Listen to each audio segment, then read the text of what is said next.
Is Silver Centurion good? Is he fun to play? How do I play him? And does he need awakening? I'm gonna go over all that stuff here. Let's dive into it. How's it going, everybody? robvonshoe here. Today we're taking a too long didn't read version at Silver Centurion. He is the newest champion in the contest, and I'm going to be going over if he's fun to play, if he's good, and if he's worth getting. I got some timestamps down below if you want to jump ahead to a certain section, but let's just dive straight away into it, shall we? First off, is he good? Well, going over his kit here, he can inflict an easy slow on a heavy and by throwing a special 3. He has bleed and shock immunity, while he has the armor up, which is also a nice havoc counter.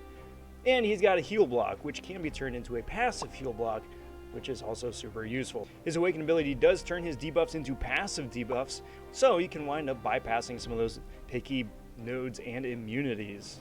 But with that in mind, does that make him good? Well, he's got a lot of cool tricks up his sleeve, but all of them require a lot of work and a lot of bit of upkeep as well.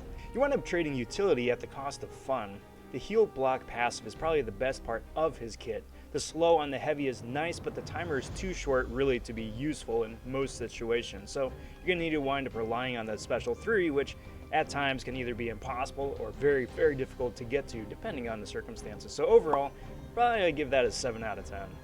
Real quick, if you dig videos like this, if this is helpful, or if there's something else that I could add to make it more helpful, let me know down in the comment section. Also, like the video too, helps the channel grow, and subscribe for more videos like this. Now, if you are lucky enough to pull a 3, 4, 5, or 6-star version of Silver Centurion, how do you play him? Well, you're going to want to start off with a basic 5-hit combo. What that is going to wind up doing is inflicting shock instead of crit damage, which is also very nice. Ending your 5-hit combo with a medium attack also inflicts an incinerate, and that combines into a passive plasma. From there, build up to the special 2 and then start cycling special 1s after that to refresh a lock on and keep those plasmas going. Special 1 inflicts a heal block. Special 3, like I said before, is slow, and a heavy attack for also a small, immediate slow ability. Now, if you are lucky enough to pull a 3, 4, 5, or 6-star version of Silver Centurion, how are you going to want to play him? Well, Silver Centurion does not inflict critical hits. Instead, he inflicts shock. At the end of his second medium attack, he inflicts Incinerate, and combining the two of them together gets you a nice plasma passive. That's where he's going to wind up getting most of his dot damage. So in order to keep that up and keep it all going, you're going to want to throw your basic 5-hit combo. Most likely, you're going to wind up critting once during that combo. Throwing that second medium at the end there is going to turn that into a plasma, and you're going to want to keep that going to keep the damage up. Throw a special 2, lock it in place with a lock-on ability, and refresh that lock-on with a special 1. So 5-hit combo, special 2, special 1, special 1, special 1. Keep that going.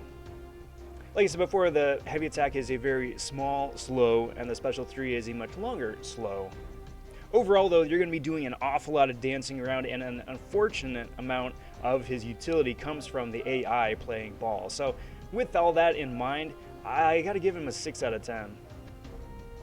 Now, does Silver Centurion need to be awakened? Well, his awakened ability winds up prolonging the length of his debuffs by up to 25%, and while locked on, it increases his block proficiency by a set amount too. Seeing as how Silver Centurion get most of his damage from his debuffs, and you got to keep those debuffs active in order to get the plasma, and you got to keep all of that active in order to do the most damage over time, yes, he definitely not only needs to be awakened, but he's got to have a really high sig level too. So the 6-star version would be really cool to get, but because, like I said, he does need that awakened ability, 5-star version may be the route to go if you're able to wake him up, throw some SIGs on him, or the 4-star version otherwise. So, final thoughts on Silver Centurion. I gotta say, overall, this champ is good on paper. He does a lot of interesting things and has a lot of utility to manage as well between the different debuffs, the passive debuffs, which are super useful, the heal block, the passive heal block, a wee bit of power drain on special 3.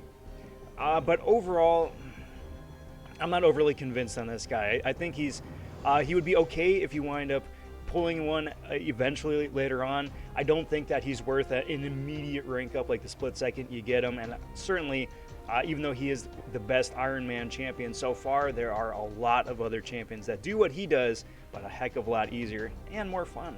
So overall, I gotta give Silver Centurion, probably about a 7 out of 10. What do you guys think? Let me know down in the comment section. Always appreciate checking that stuff out. Like the video, subscribe to the channel. We'll catch you guys in the next Too Long Didn't Read review. I'm robvonshoe, everybody. Till next time, take care, everyone.